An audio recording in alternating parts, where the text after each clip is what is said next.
தக்காளி சாப்பாடு இந்த மாதிரி ஒரு தடவை ட்ரை பண்ணி பாருங்கள். குழந்தையிலேருந்து பெரியவங்க வரைக்கும் விரும்பி சாப்பிடுவாங்க. நீங்கள் சொன்னால் தான் தெரியும் தக்காளி சாப்பாடுன்னு. அந்தளவுக்கு உண்மையிலேயே ரொம்ப டேஸ்ட்டாகவும் இருக்கும்.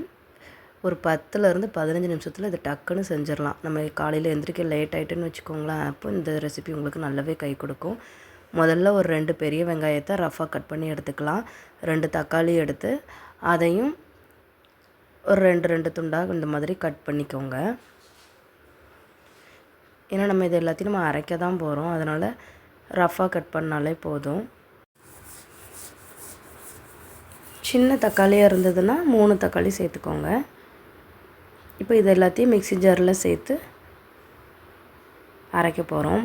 அது கூடவே நம்ம 3 பல் பூண்டு, இஞ்சி ஒரு சின்ன துண்டாக 2 துண்டு சேர்த்துக்கிறேன். ஒரு பட்டை, 2 கிராம்பு, ஒரு ஏலக்காய், கொஞ்சோண்டு சோம்பு சேர்த்துக்கோங்க. காஷ்மீரி மிளகாய் இருந்ததுன்னா நீங்கள் சேர்த்துக்கோங்க, கொஞ்சம் கலர்ஃபுல்லாக கிடைக்கும். அதனால் நான் 3 காஷ்மீரி மிளகாவும் 2 நார்மல் வரமிளகாய் நான் சேர்த்துக்கிறேன். இதுதான் காரத்துக்கு, வேறு எதுவுமே இதில் நம்ம சேர்க்க மாட்டோம். காரத்துக்கு தகுந்த மாதிரி நீங்கள் வரமிளகாய் சேர்த்துக்கலாம். கொஞ்சமாக தண்ணி சேர்த்து இந்த மாதிரி நல்லா மையாக அரைச்சி எடுத்துக்கலாம். பாருங்கள், சூப்பராக ரெடி ஆயிடுச்சு. இப்போ ஒரு குக்கரில் எண்ணெய் சேர்த்துக்கோங்க. அதில் கருவேப்பிலை மட்டும் நான் சேர்க்குறேன், கொஞ்சம் மணமாக இருக்கும். அது கூடவே நம்ம அரைச்சி வச்சுருந்த தக்காளி விழுதை சேர்த்து ஒரு 2 நிமிஷம் இந்த மாதிரி எண்ணெயிலே வதக்கிக்கோங்க. ஏன்னா நம்ம வதக்காமல் தானே நம்ம அரைச்சிருக்கிறோம், அதனால் ஒரு 2 நிமிஷம் வதக்கிக்கலாம். அதில் இருக்கிற பச்சை ஸ்மெல் கொஞ்சம் போகட்டும். 2 நிமிஷம் வதக்குனா போதும். அதுக்கப்புறம் இந்த அரிசிக்கு நம்ம தேவையான அளவு தண்ணி சேர்த்துக்கணும். அரிசி நான் 1 கப், எந்த கப்பில் எடுத்தோமோ அதே கப்பில் நான் 1.5 கப் தண்ணி சேர்க்குறேன். ஏன்னா அரிசியை ஒரு 15 நிமிஷம் நான் ஊற வச்சுட்டேன். நீங்கள் இந்த சமைக்க ஆரம்பிக்கிறதுக்கு முன்னாடியே அரிசியை ஊற வச்சுட்டு வேலையை ஸ்டார்ட் பண்ணுங்கள், டக்கு டக்குன்னு செஞ்சிடலாம்.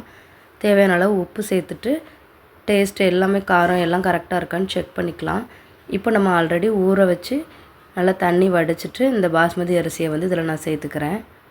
நீங்கள் நார்மல் சாப்பாடு அரிசியும் நீங்கள் சேர்க்கலாம். நான் பாஸ்மதி அரிசி தான் சேர்க்குறேன், ஏன்னா நமக்கு சீக்கிரமாக அதான் ரெடி ஆகும். இப்போ குக்கரை க்ளோஸ் பண்ணிவிட்டு விசில் போட்டுடலாம். 2 விசில் வர வரைக்கும் நீங்கள் வெயிட் பண்ணுங்கள். ப்ரெஷர் நல்லா அடங்கிருச்சு. இப்போ பாருங்கள், சாப்பாடு நல்லா அழகாக ரெடி ஆயிருச்சு. கிட்ஸுக்கு லஞ்சுக்கு இதை நீங்கள் பேக் பண்ணி கொடுத்தீங்கன்னா அவங்க ரொம்ப விரும்பி சாப்பிடுவாங்க. ஏன்னா இதில் எதுவுமே அவங்க பிறக்கி வைக்கிறதுக்கு இதில் ஒன்றுமே இல்லை, கடகடன்னு சாப்பிட்ருவாங்க. அப்பளம் மட்டும் இருந்தாலே போதுமானது. சரிங்க, வேறு வீடியோவில் சந்திக்கலாம். பாய்.